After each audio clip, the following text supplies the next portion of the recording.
Hello, and welcome to the 72nd episode of Jazzology, presented by Savage Content.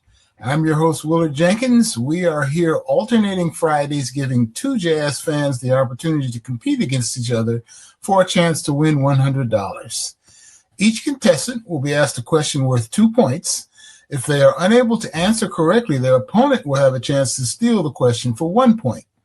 We'll ask 10 questions, and at the end of the 10 questions, the person with the lowest score will get a bonus question for the opportunity to tie the score, no matter how far they're behind in the score. If they're successful, the game will go to sudden death. The person in the lead at the end of regulation will go first, and each contestant will take turns trying to answer the sudden death multiple choice question until we have a winner. And let's meet this week's contestants. Our returning champion for this 72nd episode of Jazzology is Ted Panken. Ted is an American jazz journalist and former jazz history professor who has written extensively for DownBeat, Jazziz, and Jazz Times magazines, as well as the New York Times, the New York Daily News, and various other publications. Ted has written more than 500 liner notes. For more than 20 years, Ted has broadcasted jazz and creative music for stations like WHPK in Chicago and WKCR in New York. He is the co-author of My Life in E-Flat, the Autobiography of Phil Woods, for which he earned the 2021 Robert Palmer-Helen Oakley Dance Award for writing from the Jazz Journalists Association. The Jazz Journalists Association likewise honored Ted Panken with its Lifetime Achievement for Jazz Journalism Award in 2016. Since 2015, Ted Panken has conducted several dozen public interviews in conjunction with the National Jazz Museum in Harlem. Many of Ted's extensive interviews and articles are included in the 220-plus posts on Ted Panken's blog called Today is the Question. Welcome back again, Ted. Thank you, Willard. Glad to be back. We got a challenger for this episode for you, Ted. Our challenger is Jason Paul Harman Byrne, celebrating 20 years at Red Cat Publicity, a boutique PR firm specializing in jazz, world music, and improvised music. With 36 years in the industry, Jason Byrne began his career at GRP Records in 1969 as an assistant to Dave Grusin and Larry Rosen. Jason later became director of international marketing, and eventually he launched Red Cat Publicity to offer artists dedicated and creative PR services. Since 2005, Jason Byrne has led successful PR campaigns for artists, labels, and venues, including Anat Cohen, Joe Locke, Rufus Reed, Stefan Harris, Avishai Cohen, the Cornelia Street Cafe, Dave Douglas, Mark Juliana, Motema Music, and many more. As both a musician and a seasoned publicist, Jason Byrne brings expertise, passion, and an artist-focused approach to promoting groundbreaking music. Welcome, Jason. Thank you, Willard. Pleasure to be here. And now let's get to today's Jazzology questions. And as our reigning champion, Ted Panken goes first. You ready, Ted? Sure thing. Let's do All right, Ted. Bassist Brian Bromberg's 2024 album was a tribute to which of the following bass masters? Was Brian Bromberg's album a tribute to A, Charlie Haden, B, Jimmy Blanton, C, Ron Carter, D, Charles Mingus, or E, Scott LaFarge? Okay. Thought process. Now, I don't remember seeing that record, although I'm sure it came across the email transom at some point. I'm going to use the process of deduction that the previous champion, who still holds the Jazzology record for consecutive titles, used to follow, and do it like this. I don't think that Brian Bromberg would be doing a program of Jimmy Blanton's repertoire with Ellington, those duets in particular. Um, and I don't think he'd be doing something about Charles Mingus as a bass player.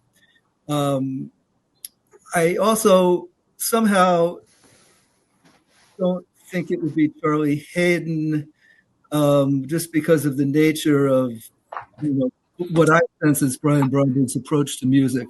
So that leaves Ron Carter and Scott LaFaro in this way I'm thinking of things. And I'm going to go with Scott LaFaro with E and see where it takes me. You're going to go with E, Scott LaFaro? Yes, that's what I said. That is correct. Brian Bromberg's 2024 release was indeed about Scott LaFaro, the late great bassist. Jason. Yes, sir. Next. Jason, name the alto saxophone player who worked with Art Blakey and the Jazz Messengers, Charles Mingus, and Thelonious Monk's bands. Would that have been A, Lou Donaldson, B, Phil Woods, C, Jackie McLean, D, Gigi Grice, or E, Sonny Chris? So the alto saxophonists who work with Art Blakey, Thelonious Monk, and who was the third one? Charles Mingus.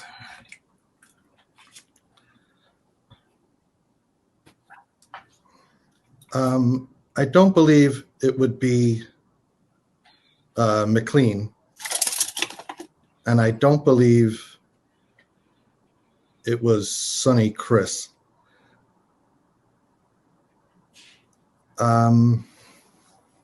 Blakey, Monk, and Mingus. And I don't know that Lou Donaldson played with Mingus.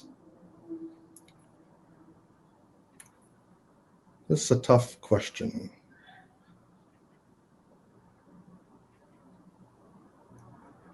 I am going to go with, because I don't believe it's Lou, Phil, or Jackie, I'm going to go with Gigi Grice, D. That is incorrect. And Ted Panken with an opportunity to steal the question. Ted, name the alto saxophone player who worked with Art Blakey and the Jazz Messengers, Charles Mingus, and Thelonious Monk's bands. Would that have been A, Lou Donaldson, B, Phil Woods, C, Jackie McLean, D, Gigi Grice has been eliminated, or E, Sonny Chris? Well, this is a tricky question, Willard. Phil Woods played with Monk in Monk's big bands. Some incredible solos with Monk, but he was friends with Art Blakey, but I'm pretty sure he didn't play with the Messengers. And I don't think he played with Mingus. Mingus is the guy who threatened, I think, threatened him on the bandstand of the 5 spot because he was playing Charlie Parker's alto. Sonny Chris wouldn't have done it. So it's between Jackie McLean and Lou Donaldson. So Lou Donaldson is on the 1954 Live at Birdland record with Clifford Brown that, is such a classic recording.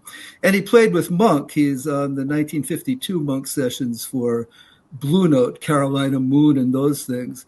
But I don't remember Lou Donaldson playing with Mingus or recording with Mingus. And when you say worked with, Willard, do you mean worked with ever did a gig with, or do you mean recorded with? No, I mean basically recorded and being a member of the band. Okay. Well, Jackie Mack was a member of the Messengers in the late 57 or so, and he was with Mingus during those years. But I'm not remembering him playing on Monk's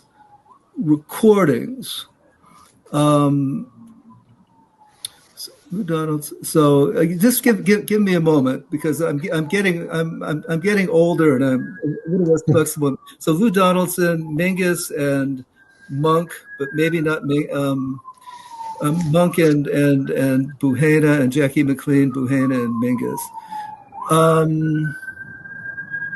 Well, I'm going to go with.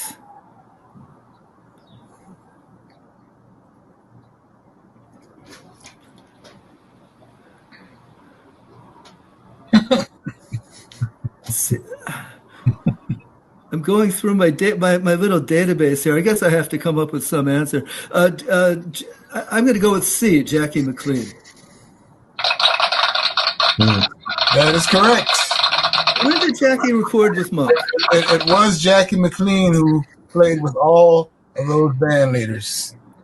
So, Ted, you're up next. Ted, name the Latin jazz musician who enjoyed some crossover hit success in the late 1960s with the tune "No Matter What Shape Your Stomach's In." Can you say that in Spanish, Willard, please? Would that have been A, Willie Bobo, B, Tito Puente, C, Cal Jader, D, Eddie Palmieri, or E, Mongo Santa Maria? Willard, I have no idea, but it sounds like something that gestated in the Borscht Belt, and no matter what shape your stomach's in, have. And so who? I have no idea. All right, I don't think that would have been. I'm going to sound really stupid here. Well, it sounds like an East Coast title, so that would eliminate, at least in my paradigm, Cal Jader. I don't think Eddie Palmieri would have done that. So I'm gonna go. Tito Puente was the most, shall I say, media New York minded, and it just sounds like kind of a New York kind of title. So I'm going to go with Tito Puente B. That is incorrect. And Jason, with an opportunity to capture the point. Jason, name the Latin jazz musician who enjoyed some crossover hit success in the late 1960s with the tune "No Matter What Shape Your Stomach's In." Would that have been A, Willie Bobo? B, Tito Puente has been eliminated. Mm-hmm. C, Cal Jader. D, Eddie Palmieri. Or E, Mongo Santa Maria? Along with Ted, I also don't think Palmieri would have put a title like that on one of his records. I was thinking Tito, but it's not. When I ran into my wife again, she was returning a Cal Jader record at Tower Records, actually, based on its subpar musical content, according to her. So I'm thinking, could that tune been on that? Could it have been on that record? I have no idea. It's a wild guess, but I'm going to go with C, Cal Jader, based on the fact that he did enjoy some mainstream popularity, and perhaps that tune had something to do with that. So I'll go with C. The answer to the question is A, Willie Bobo. It's my second guess, unfortunately. That doesn't count. You go through all of those guys, and you think about sense of humor. It's got to be Willie Bobo, right? With a title like that. Right. Had a too, but yes. Okay, Jason, you're up next. Jason, the percussionists Guillermo Franco, Nana Vasconcelos, and Manolo Badrena, who have frequently collaborated with jazz artists, are all natives of what country? Would that be A, Puerto Rico, B, Brazil, C, Panama, D, Cuba, or E, none of the above? Can you give me the names again, Willard? Guillermo Franco, Mm-hmm. Nana Vasconcelos, and Manolo Badrena. So the one who's most familiar to me is Manolo Badrena. I'm not as familiar with the other two names. And somehow it's jumping out at me that he's from Panama. Although all three of them could be from Brazil. I'm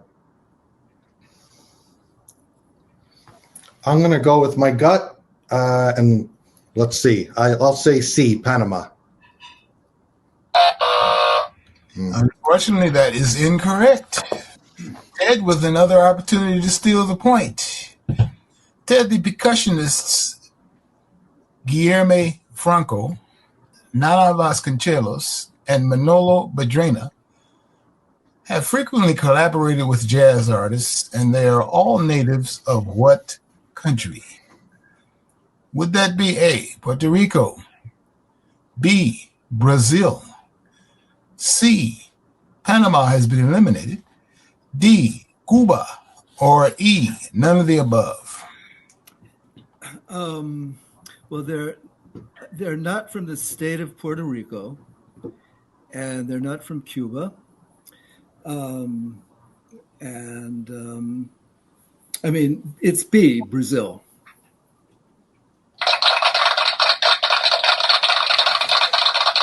That is correct. They are from Brazil. Ted, you're up next. Ted's up 4-0.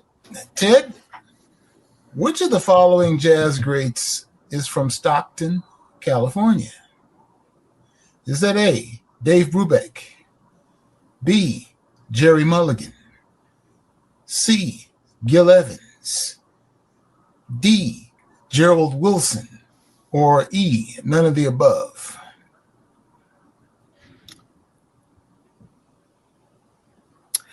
Well, it's not Jerry Mulligan, who I think was from Philadelphia, and Gerald Wilson, I think, was born in Mississippi and then moved up north to Detroit before he went to Los Angeles.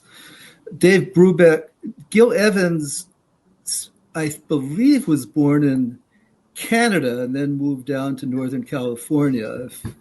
I hope I'm right about that. I once had the great honor and pleasure of spending an afternoon at Dave Brubeck's house and talking to him about his own experiences in education. It was, related around the Brubeck Institute, and his mother was a pianist, had been a one-time concert pianist, or who taught children in his community in Northern California. She actually left the kids when they were 5 or 6, went to Europe to study piano, and then was told, as Dave Brubeck told me, it was her piano teacher there suggested she go back. And his father was a rancher, and he grew up, doing ranch stuff. And so anyway, this was in the, first. This was earlier in the 20th century. It was when it was pretty wild out there. So in any event, I'm going to go with Dave Brubeck, A. No, okay. That's incorrect. That is incorrect. Well, Jason, I gave that one to you. So Jason, not necessarily. Jason, which of the following jazz greats is from Stockton, California? A, Dave Brubeck has been eliminated. B, Jerry Mulligan. C, Gil Evans. D, Gerald Wilson. Or E, none of the above? Based on Ted's information that he just provided about all of these guys, I'm going to go with E, none of the above. And that is correct. Thank you, Ted. Ted, I think what threw you off was the fact that Dave Brubeck went to college in Stockton, California. But he was not from there. Oh, I thought he went to Occidental. I went to college in Stockton. Okay. All right. So we are at the point That was a good one then. Our mid-show break. Yeah. And this week we're spotlighting No Regrets, the music and spirit of Billie Holiday, an in-depth 13-episode radio and live streaming series celebrating Billie Holiday's extraordinary musical legacy. The program explores her early life, groundbreaking singing style, and the powerful impact of Strange Fruit on the civil rights movement. Produced by award-winning Steve Robinson and written by yours truly, No Regrets is narrated by Rhonda Hamilton.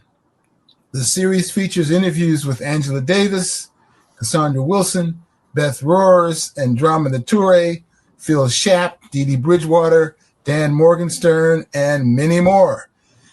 All episodes of No Regrets, the music and spirit of Billie Holiday, are available to stream and can be accessed at www.savagecontent.com, the home of Jazzology.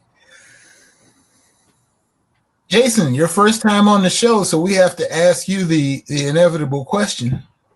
Yeah. How did you fall in love with jazz? Well, the first seed was planted from the Tonight Show and seeing Doc's band and seeing Ed Shaughnessy, and I came to the music through the drums. I then saw Buddy Rich and his appearance on the Muppet Show when I was a little kid. And, the famous appearance where he says, when I play the theater, I actually play the theater. And he's walking around the theater playing on the banisters, on the stairs, on the chairs and everything. And I was captivated. And for some reason, I had already started to think of myself as a drummer, even though I didn't come from a musical background at all. Many years later, I was studying with a man in New York City who was a legendary drum teacher by the name of Sam Milano. And Sam and I used to go down to the Bottom Line to hear Buddy Rich's big band all the time. And that just lit a fire in me. And shortly after that, I bought Art Blakey's album, The Big Beat, on vinyl. And shortly after that, I started going down to Sweet Basil to hear Doc Cheatham's band and going to other clubs. And then I heard Hamiette Bluiat at the Village Vanguard, which was my very first show at the Village Vanguard, which was a real trip because I had no idea who Lorraine Gordon was yet. And this friend of mine and I from Brooklyn, we were kind of standing around our table for some reason instead of sitting down. And Lorraine was making the rounds. And she just passed by us and said, "Why don't you two sit down and shut up?" And that was my introduction to Lorraine Gordon. So, but, we sat at the front table and hearing Bluiat in that situation, it was just mind-blowing. And then, to make a long story short, I tried to get on the scene as a player. I was going to jam sessions and seeing what I could do. And one particular jam session that stands out in my memory was at Cleopatra's Needle. I got called up to play and I was getting situated, and I looked up and Aaron Goldberg was on piano and Roy Hargrove was standing next to me. And there were about a dozen tenor players waiting to play. And Roy called the tune Bird-like, like that, and said, "Does that work for you?" And I stupidly said yes. But apparently I held my own, according to a friend of mine who was in the audience. But, that let me know where I was at. But I had this idea. I really wanted to be in the industry. And my sister knew a woman who worked at GRP Records. She was Larry Rosen's executive assistant. And Larry's assistant needed an assistant. And that was my first job in the music business. And from there, I stayed with the label for 10 years, and I ended up in the international marketing department. And after my tenure with GRP, I ended up at Chesky Records for just a brief period, but then Third Floor Media, handling people like Terrence Blanchard and Jackie Terrison and Jane Monheit and countless others. And yeah, that kind of set me on my way in this industry. But I fell in love with the music, and I just tried to figure out a way to have a career so I could be around this music that I love for the rest of my life and be involved with something I love for my living. So that's Ted, kind of the short version of it all. Ted, you've already responded to that initial question, how you fell in love with jazz. But Jason remarking about one particular historic jazz venue leads me to the question for you, as someone who's been to many, many jazz venues. When it comes to a real, true listening room, what is your favorite jazz club?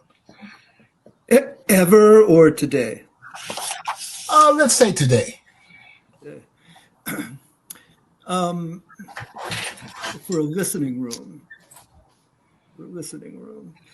Well, I have to qualify by saying that since COVID, I haven't gone out that much in New York, although I still do, and some places are pretty noisy. No matter they're dinner clubs, stuff like this. So that's an interesting.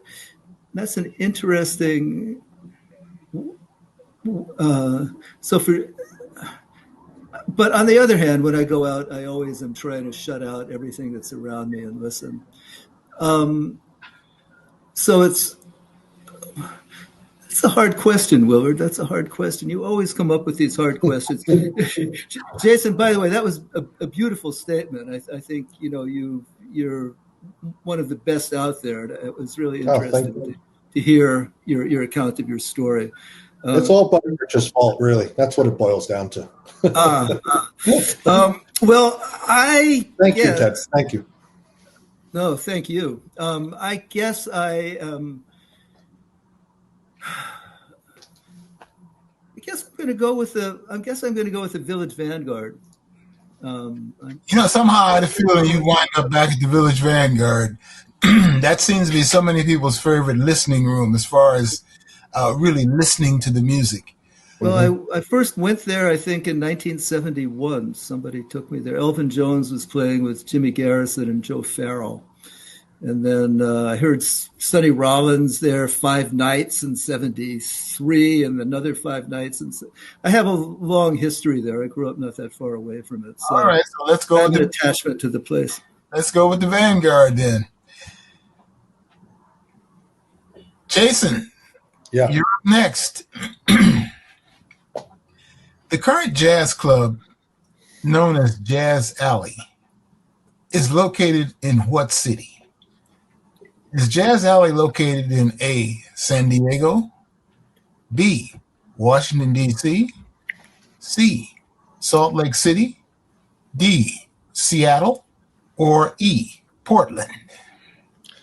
So I've had many artists playing at this venue over the years, over many, many years. And I also understand a little aside about the city that it's in. I read somewhere, I don't know if this is still in effect, but that they have musician-only parking near music venues. And I think that's the only city that I've heard of that has done that, so that musicians could load and unload fairly easily. That is unusual. Yeah. Now, I don't know. I did read that in a local paper of the city, so I believe it to be true. And that would be D, Seattle. That is correct. Jazz Alley is located in the lovely city of Seattle, Washington. So, Ted, you're up next. And the score has tightened. Ted is up 4-3.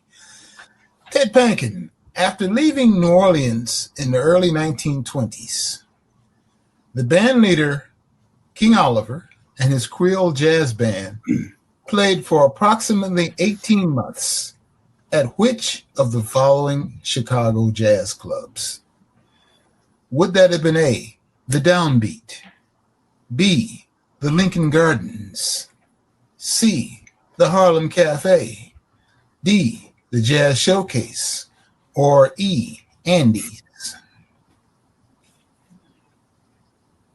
Well, the Jazz Showcase and Andy's were not around in the early 20s, nor was the DownBeat. Well, I mean, this is pretty well known. They played at a place called the Lincoln Gardens on the south side of Chicago. That's where Louis Armstrong joined them after they'd been there for a while. So B, Lincoln Gardens. That is correct. It was at the Lincoln Gardens where Louis Armstrong joined Joe King Oliver and the Creole Jazz Band. So the score is now Ted 6 and Jason 3. All right, Jason, you ready for another one? I'm ready, sir. All right. Jason, which of the following saxophonists is currently a member of the all-woman band known as Artemis? Would that be A, Nicole Glover, B, Melissa Aldana, C, Camille Thurman, D, Virginia Mayhew, or E, Roxy Coss? I did PR for Melissa, not on this most recent record, the previous one, and I don't believe she had an association with Artemis. I don't believe Mayhew or Thurman have either. And I think the saxophonist with the current band, and I heard them at the Montclair Jazz Festival 2 seasons ago and was really blown away by them, as was the enormous outdoor crowd. And I believe it was Nicole. I'm going to go with A, Nicole Glover. That is correct. All right. All right. Jason chipping away there. All right, Ted. Ted, the bassist Gerald Cannon made his 2024 recording titled The Music of Elvin and McCoy at what jazz club? Would that have been A, Birdland, B, Dizzy's, C, the Village Vanguard, D, Smalls, or E, the Jazz Standard? Well, speaking of the Village Vanguard, Artemis is, I think, in residence there this week through Sunday, although they won't be when this is aired. The Jazz Standard was no longer around last year. I don't know. There's no real reasoning to go through. If my memory is correct, Maestro Gerald Cannon recorded that album at Dizzy's. B. That is correct. Gerald Cannon's 2024 album, The Music of Elvin and McCoy, was recorded at B, Dizzy's. All right, Jason, time to play some catch-up. All right. Drummer Matt Wilson's band that he calls Good Trouble includes which of the following saxophonists? Would that be A, Camille Thurman, B, Nicole Glover, C, Tia Fuller, D, Tinika Postma, or E, Melissa Aldana? Well, I'll start off by saying I really love Matt Wilson, and every time I see him, it's just an uplifting experience, no matter what the circumstance. And I heard Matt's band with Jeff Lederer in Central Park during COVID, and it was a lifeline. It was just an amazing experience to have live music again during that time. So thank you, Matt Wilson, for everything you do for the scene, everything you do for everyone you encounter.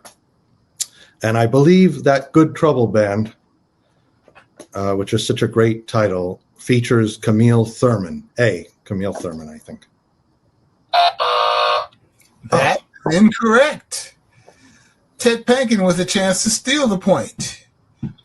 Ted, drummer Matt Wilson's band that he calls Good Trouble includes which of the following saxophonists? A. Camille Thurman has been eliminated. B. Nicole Glover. C. Tia Fuller.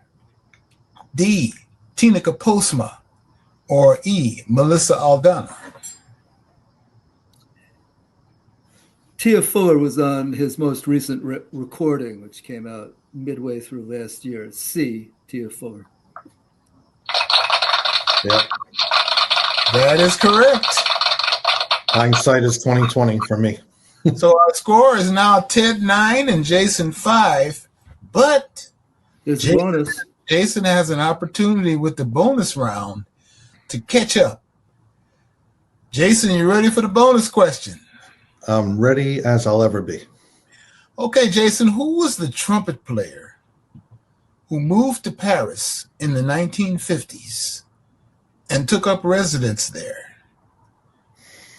Was that A, Clifford Brown, B, Howard McGee, C, Roy Eldridge, D, Dizzy Gillespie, or E, Booker Little? I think I can remove Clifford Brown right away. And I don't believe it was Booker Little either. And I know I'm almost certain it wasn't Dizzy. So between Howard McGee and Roy Eldridge, I don't imagine Roy Little Jazz Eldridge leaving the States, but I could be wrong. And Howard McGee, bebopper. Oh, boy. I don't remember hearing anything about Roy taking up residence in Paris, but I could be totally wrong. Okay, could it be? I'm gonna go with Howard McGee. B. That is incorrect. So that means that Ted Panken is our continuing champion. Well, Bravo, Ted. I will say Roy Eldridge recorded for the French Vogue label, actually, as did Dizzy.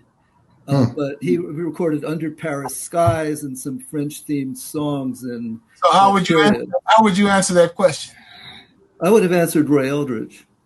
And you would have been correct. It was indeed Roy Eldridge. Wow, I didn't know that. In Paris. But something was, hitting me about him. It just, I didn't get the message. Well, congratulations again to Ted Panken, the indomitable Ted Panken, on winning our 70th Bravo, Ted. episode Pure of luck. Jazzology. We encourage everyone to try your hand and play Jazzology. And if anyone watching would like to become a contestant on Jazzology, click the link below and simply fill out the form. You must be 18 years old or older, and be sure to follow us on social media at Jazzology Trivia Show to get all the news and updates. Thank you so much to Ted Panken and to Jason Byrne and to Thank you, guys. Everyone who joined us for our 72nd episode of Jazzology today. Remember, you can check out Jazzology every other Friday at 2:30 p.m. Eastern Standard Time. And if you missed the show live, you can find the archive on the Savage Content YouTube channel. Thank you both. And Jason, you gave it a good shot. Gave it a try. Thank you, guys. I had fun.